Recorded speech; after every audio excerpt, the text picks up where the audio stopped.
그 25일 날 성탄절 당일은 예배가 11시입니다, 여러분.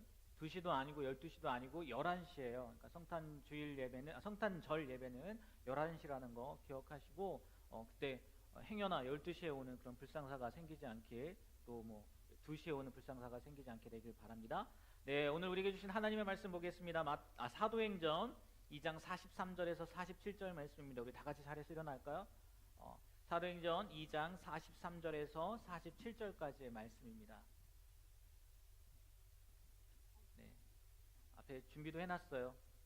혹시 성경책을, 혹시 휴대폰에 성경 어플이 깔려있지 않은 분들을 위해서 사도행전 2장 43절에서 47절 말씀, 우리 한 절씩 교독하며 마지막 47절 함께 읽도록 하겠습니다. 제가 먼저 읽습니다. 사람마다 두려워하는데 사도들로 말미암아 기사와 표적이 많이 나타나니 또 재산과 소유를 팔아 각 사람의 필요를 따라 나눠주며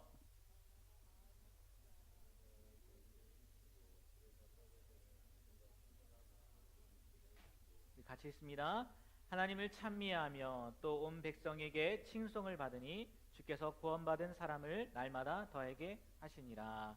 아멘. 여러분, 지난주는 신동금 전도사님께서 부임 설교죠. 청년부를 담당하게 되면서 설교를 했고, 그 지지난주죠. 그 전주에 베드로의 설교를 통해서, 기억나시는 분 계실 것 같아요. 베드로의 설교를 통해서 3,000명이나 구원받은, 3,000명이나 예수를 믿은 거죠. 그 사건에 대해서 지금 우리와는 다른 반응, 그것에 대해서 말씀을 드렸습니다. 그때와 지금은 다르다는 거죠. 그 시대의 사람들과 지금의 사람들의 모습이 다르기 때문에 지금은 아무리 베드로의 설교를 갖고 설교를 한들 3,000명의 구원받은 사람들이 생기기가 쉽지 않다는 거죠. 하지만 결국 우리도 진지하게 인생에 대해서 생각해보고, 또 존재에 대해서, 선과 악에 대해서, 또 정의에 대해서, 심판에 대해서 생각해 본다면 그들과 같은 반응을 보일 수 있을 거라고 제가 이렇게 말씀을 드렸어요. 그 내용 뒤에 이어지는 말씀이 오늘 말씀입니다. 3,000명이나 회개하고 돌아온 사건 뒤에 변화들인 거죠. 베드로의 설교를 통해서 그 설교를 듣고 많은 사람들이 예수님을 믿었어요. 그리고 예수님 믿은 사람들이 어떠한 삶을 살았는지 그 내용이 오늘 읽은 말씀 가운데 있다는 거죠. 그리고 오늘 말씀의 제목을 제가 뭐라고 했는지 혹시 기억하시나요? 주보를 보신 분들, 말씀의 제목이 뭐죠? 몰라서는 안 될 세 가지 사실이라. 그러면 이 말씀 가지고 제가 분명히 그 제목을 정했을 텐데, 몰라서는 안 될 세 가지 사실은 무엇이겠느냐는 거예요. 이 말씀을 비추어서 아마 이렇게 생각할 수 있을 것 같아요. 43절에서 이런 얘기가 있습니다. 예수님을 전하는 사도들로 말미암아 무엇이 나타나냐? 기적과 표적이 나타났다는 거예요. 그러니까 첫 번째, 우리가 몰라서는 안 될 중요한 사실, 첫 번째, 전도할 때 능력을 경험할 수 있다는 거죠. 우리가 뭐 기적 같은 거, 표적 같은 거 많이 그런 것들이 생기길 바라잖아요. 근데 그런 건 언제 생긴다고요? 전도할 때, 영혼을 구하는 일에 앞장설 때 그러한 일들이 생긴다는 거죠. 그리고 실제적으로 정말 그러한 일들이 일어나기도 하고요. 그리고 두 번째는 이렇게 생각할 수 있을 것 같아요. 자기 물건을 서로 통용하는 거, 그것도 자신의 재산과 소유를 팔아서, 우리가 몰라서는 안 되는 사실 두 번째는 이거구나. 예수님을 믿으면 사람이 변화되는구나. 자기의 물건을 아끼지 않고 내놓고 팔아서 그걸 가지고 서로 생활하는구나. 야, 예수님 믿으면 사람이 변해야만 되는구나. 그래서 만약 내가 예수님 믿었는데 변하지 않았다, 야, 이거 예수님 믿는 거 아니구나, 이렇게 생각할 수도 있을 것 같아요. 그리고 오늘 말씀에 비추어 세 번째는 뭐냐? 성전에 모이기 힘썼다는 거예요. 그리고 모여서 하나님을 찬미했다는 거죠. 이건 무슨 얘기겠습니까? 예배했다는 얘기잖아요. 하나님 앞에 나와 예배했다는 거죠. 예수님을 믿는 사람들은 예배 자리에 나와야 되는 거구나. 시험이 앞을 가려도. 네? 지금 보니까 지금 되게 빈자리가 많아요. 시험 기간인 건 알고 있는데, 그것도 중요하지만, 그래도 먼저 하나님 앞에 예배해야 되겠구나, 예배를 우선순위로 둬야 되겠구나, 이렇게 생각할 수 있다는 거죠. 그래서 우리가 몰라서는 안 될 세 가지 사실, 예수님을 전할 때 기적을 경험하는 거야. 그리고 예수님을 믿으면 변해야 되는 거야. 변하지 않으면 안 되는 거야. 또 세 번째, 예배에 힘써야 된다는 거야. 근데 너무 일차원적이지 않느냐는 거예요. 이 말씀을 가지고 그렇게 전한다는 게. 분명 다른 것이 있어 보일 것 같지 않나요? 저는 그렇게 보여서 몰라서는 안 될 세 가지 사실, 이거는 그냥 딱 1차원적인 겁니다 라고 이렇게 정의를 했는데, 1차원적인 거 이렇게 얘기를 해서 그런데 제가 한번 찾아봤어요. 이게 세 가지 사실 제목을 정해놓고면서도 야, 중요한 세 가지 도대체 뭐가 있을까 막 이렇게 서치를 하는데 남자들의 인생에서 중요한 세 가지가 나오더라고요. 그래서 그걸 한번 그냥 재미삼아 한번 갖고 와봤어요. 남자들의 인생에 있어서 중요한 세 가지인데, 첫 번째, 남자의 인생에는요 세 여자가 있대요. 세 가지 여자가 아니라 세 여자가 있대요. 첫 번째는 아내가 닮았으면 하는 어머니래요. 아내가 닮았으면 하는 어머니. 그리고 또 하나는 전능한 어머니였으면 하는 아내. 세 번째가 진짜 일차원적이지 않습니까? 세 번째 여자는 뭐예요? 하나는 가슴에 숨겨두고 몰래 그리는 여인. 남자들은 이렇게 세 여자가 있대요. 그리고 또 있더라고요. 남자의 인생에는 세 가지 중요한 것이 있다고 이야기를 합니다. 첫 번째는 인생을 걸고 싶을 만큼 귀한 친구. 여러분 혹시 남자뿐만이 아니라 자매님들 계신데 그런 친구도 있으신가요? 그리고 고단한 길에 지침이 되어주는 선배, 뭐 좀 더 고상한 단어로는 뭐 멘토라고도 할 수 있겠죠. 멘토. 그리고 세 번째는 자신을 성숙케 하는 책. 여러분 책을 얼마나 읽고 계시나요? 남자 인생에 있어서 세 가지 중요한 거라는데. 그리고 나머지 이제 세 번째는 남자 인생에서 인생 그 세 가지 갖고 싶은 게 있대요. 첫 번째가 뭐래요? 자신을 징그러울 만큼 꼭 닮은 아들을 갖고 싶대요. 저는 이미 이루었습니다. 네, 저는 이미 이루었어요. 여러분들도 이렇게 이루게 되길 바랍니다. 그리고 두 번째는 뭡니까? 죽을 때까지 잊을 수 없는 첫사랑. 남자들이 희한한 존재예요. 그죠? 그리고 세 번째는 목숨 다할 때까지 효행하고픈 부모라는 게 나오더라고요. 이게 웃기게도요, 여자 인생에서 중요한 세 가지 이렇게 쳐보니까 그건 안 나오더라고요. 그래서 만약에 나왔으면 제가 같이 또 나눴을 텐데, 여러분들이 발견하면 저한테 알려주시면 제가 다음에 기회가 있다면 그것도 얘기할게요. 이게 중요한 세 가지들이 있다는 거예요. 1차원적인 거, 이게 남자 인생에서 그냥 잠깐 얘기했는데 다시 말씀으로 돌아가서요. 오늘 말씀, 우리가 읽은 말씀 있지 않습니까? 이 말씀은요, 초기 기독교 공동체의 모습을 너무나 잘 설명하는 말씀이에요.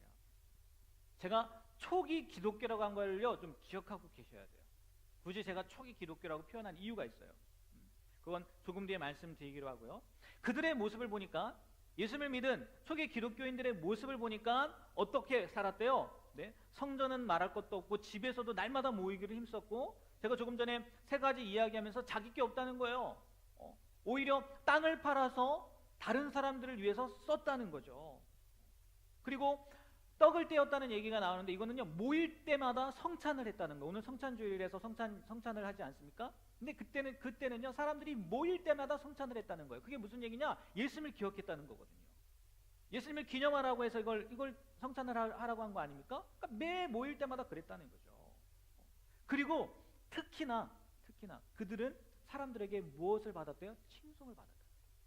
칭송. 다른 사람들이, 예수 믿지 않은 사람들이 예수 믿는 사람들을요 칭찬했다는 거예요. 칭찬 정도가 아니에요. 존경했다는 거예요. 칭송이라는 게 칭찬을 넘어서 존경까지 했다는 거예요. 그러나 우리가 살고 있는 현실의 그리스도인, 기독교인들의 모습을 한번 보십시오. 그 공동체를 한번 보세요. 불가요, 우리나라에 복음이 전해진 지 한 130년? 뭐 길게 잡으면 150년? 우리나라도요 기독교가 초기에 전파되었을 때 그 예수님을 믿는 사람들은요 다른 사람들과 달랐어요.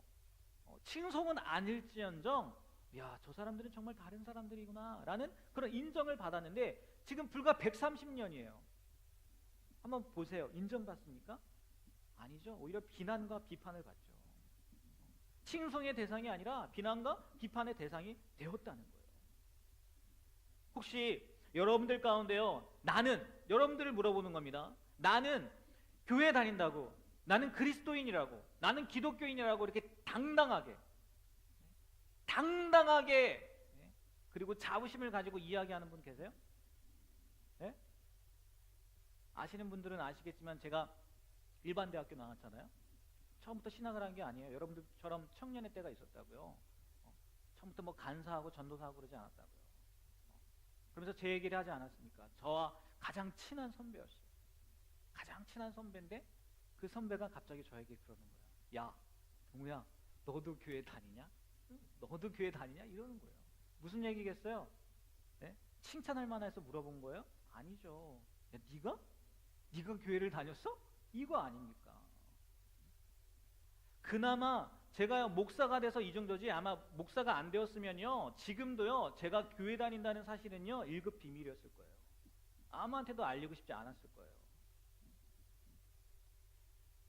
그래도 좋게 생각해 보면, 좋은 쪽으로 생각해 보면 이런 마음이 있다는 건, 그래도 교회 다니는 사람은 달라야 되는데 내가 그러지 못하는 거에 대해서 그 안타까운 마음이 있다고 뭐 할 수도 있겠죠. 좋게 생각하면. 그렇다는 거예요. 분명히요 예수 믿는 사람과 예수 믿지 않는 사람은 다르다는 거예요. 다를 수밖에 없어요. 마치 이런 거 아니겠습니까? 우리나라 사람과 미국 사람의 생각이 같습니까? 같지 않잖아요. 그러면 생각이 같지 않기 때문에 똑같은 모습을 보고 어떤 행동을 취할 때도, 어떤 행동을 할 때도요 달라지기 마련이라는 거예요. 그것처럼 예수 믿는 사람과 믿지 않는 사람의 생각은요 분명히 차이가 난다는 거예요. 그러면 그 생각의 차이 때문에 무엇도요 행동도 차이가 나게 되어 있다는 거예요. 오늘 본문이요 그걸 명확하게 보여주고 있다는 거예요. 너무나 리얼하게 잘 보여주고 있다는 거죠. 44절 45절을 보면요 이렇게 기록하고 있습니다. 다시 한번 읽어볼까요? 44절 45절 우리 큰 목소리를 한번 읽어보겠습니다. 시작. 믿는 사람이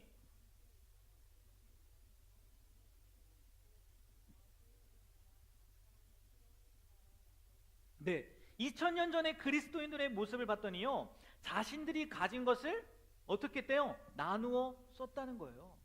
그리고요 그걸로 멈추지 않았어요. 부동산을 팔았어요. 땅도 팔았어요. 땅도 팔아가지고요 필요한 사람들에게 나눠주기까지 했다는 거예요. 이로부터요 이때 지금 오늘 읽은 이 말씀 이로부터 얼마 지나지 않아서요 베드로가 설교했을 때 3,000명이나 회개했잖아요. 근데 또 한 번 설교했을 때 5,000명이나 회개하는 사건이 일어납니다. 그때도 동일하게 이러한 일이 일어났어요. 사도행전 오늘 2장이잖아요. 나중에 4장 가겠지만 4장 32절 말씀이에요. 한번 읽어볼까요? 믿는 무리가 한 마음과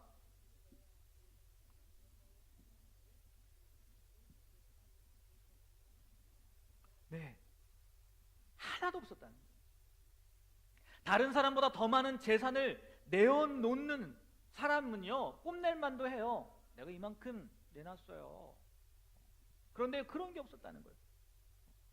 자기 것이라고 하는 이가 한 명도 없었대요. 자기 것이라고 하는 이처럼 있건 없건 따지지 않고요 모든 사람이 가진 것을 나누었다는 거예요. 2000년 전에 초기 기독교 공동체에서는 이런 모습들이 있었다는 거예요. 아마 이 특징이요 그 어떤 것보다도 가장 큰 특징일 거라는 거죠. 그런데요 아이러니하게도 그런데 이 구절은요 오늘 읽은 사도행전 2장 그리고 또 4장 이 구절은요 이 특징은요 오늘날 그리스도인들에게요 철저히 외면당하고 있다는 거죠. 철저하게 외면당하고 있어요. 솔직히요 이러한 삶 오늘 읽은 사도행전 2장 그리고 4장 32절의 삶 문자 그대로 사는 사람 여러분 본 적 있으십니까? 아마 거의 불가능할 거예요. 있다면 아마 공동체 생활을 하는 수도원 생활 하는 분들이나 왜 거긴 자기 것이 없거든요. 아니면 저도 잠깐이만 경험했는데 선교단체 공동체 생활을 하는 선교단체들 가운데는요 이런 일들을 하고 있거든요. 그래서 그런지 그곳에 다녀온 분들 아니면 그곳에 가서 신앙 훈련을 받은 분들은 뭔가 다름을 경험하고 오긴 하더라고요. 뭔가 다르다는 것을.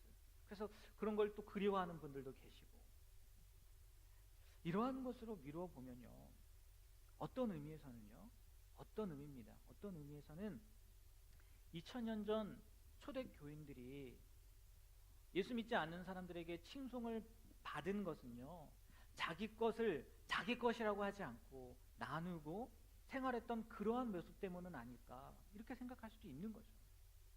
바꿔 바꿔 말한다면 지금의 그리스도인들이 비난과 비판의 대상이 되는 이유는 물론 그들의 도덕적인 삶도 문제가 되겠지만 그러한 모습, 내 것은 내 것이, 그리고 더 가져야 돼, 난 나눌 수 없어, 그러한 모습으로 살기 때문에는 아니겠느냐. 오늘은요 그 부분, 이 물질에 대한 부분에서요 여러분에게 말씀을 드리려고 해요.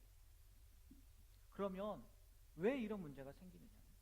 초기 기독교 공동체에서는 분명히 이러한 일들이 가능했는데 우리나라 초반기에도 기독교가 전파된 초창기에도 이런 일들이 가능했는데 왜 시간이 지나면서 그게 가능하지 않게 되었느냐. 불가능이 아니라 오히려 비난과 비판의 대상이 되었느냐는 거예요. 그때의 예수님과 지금의 예수님이 달라서겠습니까? 아니겠죠. 예수님은 똑같은 한결같은. 그러면 그때의 그리스도인들은 진짜 그리스도인들이고 지금 그리스도인들이라고 하는 사람들은 가짜 그리스도인이라서 그런 걸까요? 만약 그런 거라면요, 진짜 만약 그런 거라면 구원받는 사람은요, 구원받는 사람들은 이단들이 얘기하는 진짜 14만 4천밖에 안 될 것 같아요. 14만 4천밖에. 그만큼 쉽지 않다는 거죠. 그만큼 어렵다는 거죠. 그러나 분명 14만 4천은 아니잖아요. 네. 여러분 14만 4천 명 가운데 들어갈 수 있을 것 같아요? 만약에 14만 4천 명으로 구별되어진다면? 아니잖아요. 그러면 안 되잖아요. 저도 안 돼요. 저도 안 돼요. 그러면 안 되잖아요. 말씀을 한 번 좀 더 볼게요. 같은 사도행전 5장 1절에서 3절 말씀입니다. 다 같이 한번 큰 목소리로, 진짜 큰 목소리 한번 읽어보겠습니다. 시작. 아나니아라 하는 사람이 그의 안에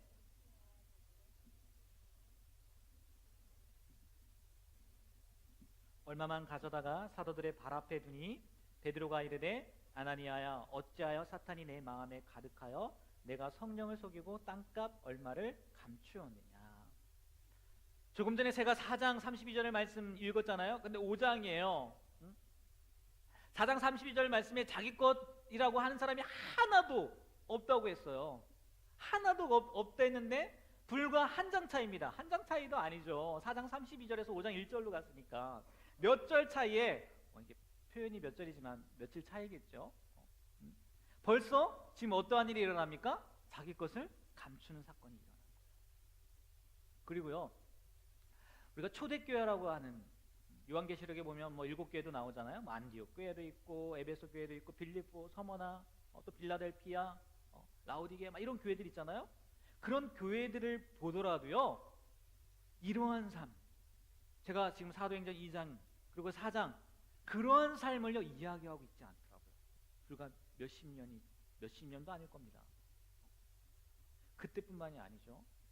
2000년 교회사를 거쳐서요 오늘날까지요 그 사도행전 2장 때 4장 때 그 일어난 삶이요 거의 없다는 거죠. 거의 없어요. 위에서 잠깐 얘기한 수도원이나 아니면 선교단체 그 정도? 그러니까요 이렇게도 생각할 수 있어요. 이렇게 이 본문 말씀은 우리와 상관없는 말씀이다. 그렇지 않습니까? 이 본문 말씀은 우리와 상관없는 말씀이라는 거죠. 없어도 되는 말씀이라는 거죠. 왜? 그들도 못 지켰는데. 그렇게 살 수 없는 말씀을 본인들도 그렇게 살지 못하면서 왜 힘들게 이런 말씀을 기록해 놓았느냐는 거예요. 그냥 추억하면서 우리가 이런 삶을 살았었지. 아니잖아요. 그런데요 여러분, 나중에 이런 기회가 있을지 없을지 모르겠지만 한번 보십시오. 이러한 삶이요 구현되는 이러한 삶을 사는 공동체가 있어요. 그 수도원 선교단체 말고 이러한 삶을 살 때가 생겨요. 언제인지 아십니까? 네? 사이비 종교 집단에서요 예수님께서요 몇 날 며칠에 오신다, 재림한다 라고 기다릴 때요 이러한 일들이 생겨요. 집 팔고 논 팔고 다 팔고요 그 안에 들어갑니다. 그리고 초대교회 이야기했던 것처럼 그러한 삶을 살아요. 자기 것을 자기 것이라 하지 않고. 그리고요 대부분의 신학자들도 이야기하는 게 뭔지 아십니까? 신학자들이에요. 초기 기독교 공동체에선 됐는데, 사도행전 2장, 4장, 초기 기독교 공동체에선 됐는데 그 뒤 공동체에선 이러한 일들이 생기지 않는 그 해답을요, 종말 신앙에서 찾는다는 거예요. 재림 신앙에서 찾는다는 거예요. 예수님 오시는 그 신앙에서, 예수님 오심을 기다리는 그 신앙에서 찾는다는 거예요. 그러니까 좋은 쪽이든 나쁜 쪽이든 곧 세상이 끝난다 라는 것을 믿었을 때 이러한 일들이 일어났다는 거예요.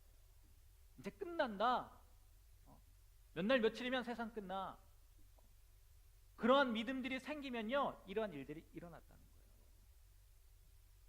그러니까 긍정적인 쪽으로요, 초기 그리스도인들은 무엇을 믿었다는 거예요? 무엇을 믿었다는 거예요? 예수님의 재림을 믿었다는 거죠. 근데 단순히 믿는 것으로 끝나는 것이 아니라, 네, 분명히 자기 세대에 올 것이라고 믿었다는 거죠. 이단 사이비는 아니래서 분명히 예수님께서 몇 날 며칠에 오시는 거 아무도 모른다고 했어요. 하지만 초기 기독교 공동체 사람들은 내 때가 가기 전에 예수님 틀림없이 재림하신다 라는 재림신앙, 종말신앙을 갖고 있었다는 거예요. 그래서 지금 사는 세상 사람들처럼, 아니면 그 이후에 살았던 사람들처럼 아등바등하면서, 물질 때문에 아등바등하면서 그 물질 지키려고 더 많이 늘리려고 애쓰는 사람들이 없을 수 있었다는 거예요. 그 물질에 초월할 수 있었다는 거죠. 당연하죠. 천국 가는데 그게 무슨 소용이 있어요? 내일 천국 가는데 오늘 돈이 무슨 소용이 있어요? 그 물질이 무슨 소용이 있어요? 진짜 지혜로운 사람은 그 물질 가지고 나눠줌으로 인해서 예수님께 칭찬받는 사람 사는 거겠죠. 오히려 천국에서 받는 상급을 위해서 다 베푸는 게 진짜 지혜로운 사람이겠죠. 그들에게요, 물질이란 가지고 있는 것, 자기들이 가지고 있는 것은 지금의 삶에서 단순한 필요의 충족 이상의 의미는 없었다는 거죠. 그냥 필요한 거. 왜? 좀 있으면 가는 거예요. 천년 만년 살 것처럼 쌓아놓을 게 아니라는 거죠. 곧 갈 건데 그게 왜 필요하느냐는 거예요. 그런데 왔어요? 안 오죠. 그들의 바람과 그들의 믿음과는 달리요, 시간이 흘렀는데 종말이 와요, 안 와요? 안 와요. 안 온다고요. 왜 안 오지? 왜 안 오지? 안 오는 것만 해도 감사하죠. 그런데요, 그들에게 온 건 뭐였는지 아십니까? 핍박과 박해예요. 오히려 예수님 재림하지 않고 핍박과 박해예요. 그러니까 자신들의 믿음과는 전혀 어긋난 그 현실 앞에서 누가 먼저라 할 것도 없이 그냥 은근 슬쩍, 어디에요? 다시 그 옛 모습으로 간 거죠. 옛 생각으로 간 거죠. 옛 삶으로 돌아가게 된 거죠. 그 결과의 모습이요, 지금 우리 기독교인들의 모습이라는 거예요. 그 당시도 마찬가지예요. 초기 기독교 공동체 이후의 삶도 마찬가지죠. 오늘 읽었던 사도행전 2장의 말씀, 그리고 4장의 말씀의 삶은요, 우리의 삶과는 전혀 무관한 삶이 되었다는 거죠. 그리고 그리스도인들은 주님을 섬기면서도, 자기가 그리스도인, 예수 믿는 사람이라고 하면서도 물질을 함께 섬기는 그 신앙적인 갈등과 번민에서요, 헤어나지 못하고 있다는 거죠. 그때뿐만이 아니라 지금. 여러분 그거 아세요? 과거부터요, 지금까지, 아니 앞으로도 마찬가지일 것 같아요. 그리스도인들이 갖는 그 신앙 갈등의 가장 큰 요인이 뭔지 아세요? 첫 번째는 사람입니다. 여러분 교회 왜 안 나오는 줄 아세요? 사람 때문에 안 나와요. 그런 얘기 많이 듣잖아요. 누구 때문에 상처받았어요. 누구 때문에 마음이 어려워요. 저 사람 보기 싫어서 교회 못 가요. 이러겁니다. 그리고 또 하나는 뭔지 아십니까? 오늘 이야기한 물질이에요. 물질. 그런데요, 사람은 그래도 이게 좀 제가 좀 너무 멀리 나갈 수도 있겠지만, 많은 그리스도인들이요, 대인 관계에서 말씀대로 살지 못하고 물질 관계에서 신앙 양심을 지키지 못해 괴로워하는데, 이 사람과 물질 두 개 다 이제 요인인데, 이 문제도, 두 문제도 잘 살펴보면요, 그리스도인이라고 하면서요, 사람들과의 관계까지 해치면서 물질을 더 소중히 여기는 모습들이 많이 나타난다는 거예요. 그러면 이렇게까지 다시 결론을 내릴 수 있다는 거예요. 결국은 뭐예요? 돈이라는 거죠. 결국은 그 관계도 물질 때문에 오는 경우도 있다는 거예요. 그러니까 신앙 갈등의 가장 큰 요인은 물질이라는 거예요. 결국 물질. 그래서 예수님께서요, 괜히 하나님과 재물을 겸하여 섬기지 못한다는 말씀을 하셨는지도 모르겠어요. 물질 때문에 부모, 자식, 형제 사이가 뒤틀릴 뿐만 아니라 어제의 친구가 원수가 된다는 거죠. 관계까지도 흔들린다는 거죠. 이 물질의 문제 때문에 결국은 우리가 신앙인의 모습을 제대로 못 산다는 거죠. 그렇다면 이 문제에서 초월할 수 있는, 저기 기독교 공동체의 그 모습을 구현할 수 있는 방법이 뭐가 있느냐는 거예요. 뭐겠어요? 네? 뭐겠어요? 종말 신앙인 거예요. 재림 신앙인 거예요. 이 세상 끝난다는 거죠. 사람들은요, 이 종말 신앙을 뼈저리게 느낄 때 바뀐다는 거예요. 초월한다는 거죠. 물질의 노예 상태에서요, 벗어난다는 거죠. 그렇잖아요. 제가 예를 든 것처럼 이단 사입이 종말 신앙 때문에 초월하는 거 아닙니까? 어차피 갈 거니까. 우리가 이 물질에 관해서요, 하나님 앞에 바르게 살 수 있는 방법은 종말 신앙, 재림 신앙을 갖는 거라는 거예요. 그런데 이 종말 신앙이요, 이 종말이란 것도요, 두 가지가 있다는 것을 알아야 된다는 거예요. 첫 번째는 우주적 종말입니다. 말 그대로 예수님 재림하면 끝나는 거잖아요. 세상 끝나는 거예요. 이 우주적 종말. 그러니까 초기 기독교인들은 이 우주적 종말을 기다리면서 그렇게 살 수 있었던 거예요. 근데 그 우주적 종말이 와요, 안 와요? 안 오죠. 그래서 바뀌어요, 변해요. 뭘 깨닫지 못한 거예요? 개인적 종말이 있다는 걸 깨닫지 못한 거죠. 우주적 종말은 알았는데 그것뿐만이 아니라 뭐가 있다고요? 개인적인 종말도 있다는 거예요. 그럼 개인적인 종말은 뭐겠습니까? 뭐예요? 네, 죽음이라는 거죠. 우리도 죽는다는 거예요. 그것을 인식하면 된다는 거예요. 그리스도인은 예수님의 재림을 기다리는 우주적 종말이 있음을 알고 믿고 살아가는 사람이지만, 또 한편으론 개인적인 종말, 곧 죽음이 우리 앞에, 그것도 바로 앞에 있다는 것을요, 인식하며 사는 사람이라는 거예요. 물론 아직 살 날이 창창한 여러분들에게 이런 말씀을 드려서 죄송하지만, 저도 마찬가지입니다. 저도 더 오래 살고 싶죠. 그러나 언제 죽을지 모른다는 거예요. 개인적 종말이요, 정말 코앞에 있다는 거예요. 오늘 봤는데요, 내일 못 볼 수도 있다는 거예요. 그렇잖아요. 이 세상에 태어난 사람 치고요, 누구도 피할 수 없는 게 뭡니까? 이 죽음이라는 문제잖아요. 때만 다른 거지. 반드시 닥친다는 거예요. 반드시 하나님 앞에 서야 할 날이 온다는 거죠. 누가복음 12장 16절에서 21절 말씀이요, 이것에 대해서, 물질과 그 개인적 종말에 대해서 명확하게 보여주고 있어요. 제가 한번 읽을 테니까요, 눈으로 한번 따라와 보세요. 또 비유로, 예수님께서 말씀하시는 겁니다. 또 비유로 그들에게 말하여 이르시되, 한 부자가 그 밭에 소출이 풍성함에 심중에 생각하여 이르되, 내가 곡식 쌓아둘 곳이 없으니 어찌할까 하고, 또 이르되, 내가 이렇게 하리라, 내 곡간을 얼고 더 크게 짓고 내 모든 곡식과 물건을 거기 쌓아두리라. 또 내가 내 영혼에게 이르되, 영혼아, 여러 해 쓸 물건을 많이 쌓아두었으니 평안히 쉬고 먹고 마시고 즐거워하자 하리라 하되, 하나님은 이르시되, 어리석은 자여, 오늘 밤에 내 영혼을 도로 찾으리니 그러면 내 준비한 것이 누구의 것이 되겠느냐 하셨으니, 자기를 위하여 재물을 쌓아두고 하나님께 대하여 부여하지 못한 자가 이와 같으니라. 여러분, 어리석은 자여라고 했지만 세상적으로 볼 때요, 이 한 부자가 한 행동이요, 정말 지혜로운 겁니다. 그렇지 않겠어요? 밭에 소출이 풍성해졌어요. 그래서 쌓아둘 곳이 없는 거예요. 그럼 어떻게 해요? 당연히 다른 창고 하나 줘서 쌓아둬야 되겠죠. 세상적으로 생각할 때요, 이거 잘못된 거 아니에요. 세상적으로 생각할 때 당연한 반응이라는 거죠. 하지만 하나님께서는 그 한 부자를 뭐라고 얘기합니까? 어리석은 부자라고 얘기해요. 세상적으로는 당연한 반응인데 하나님은요, 어리석은 부자라는 거예요. 왜? 오늘 죽을 건데? 너 오늘 밤 죽을 건데? 그게 무슨 소용이 있냐는 거죠. 한 부자는요, 오늘 말씀의 제목이기도 하고 지금 말씀드릴 결코 몰라서는 안 될 세 가지 사실에 대해서요 무시했기 때문입니다. 그래서 하나님이 보시기에요 너무나 어리석은 사람이었다.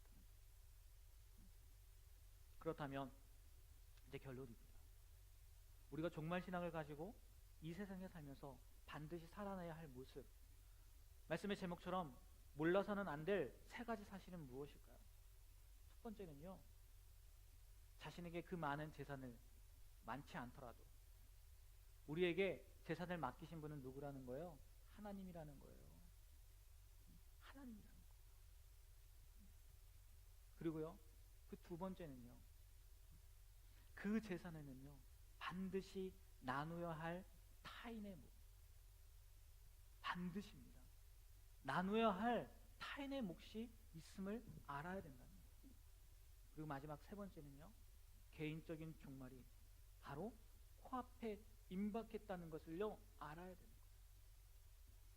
이거는요 우리가 몰라서는 안 된다는 거예요. 오늘 누가복음 읽었지 않습니까? 여기서요 몇 절이에요? 6절밖에 안 되는데요, 다시 한번 보여주시겠어요? 16절부터 17절 한번 보세요. 이 사람이 하는 얘기가 뭐냐면요, 말씀 다시 한번 보여주세요. 17절 누가복음 12장 17절 말씀.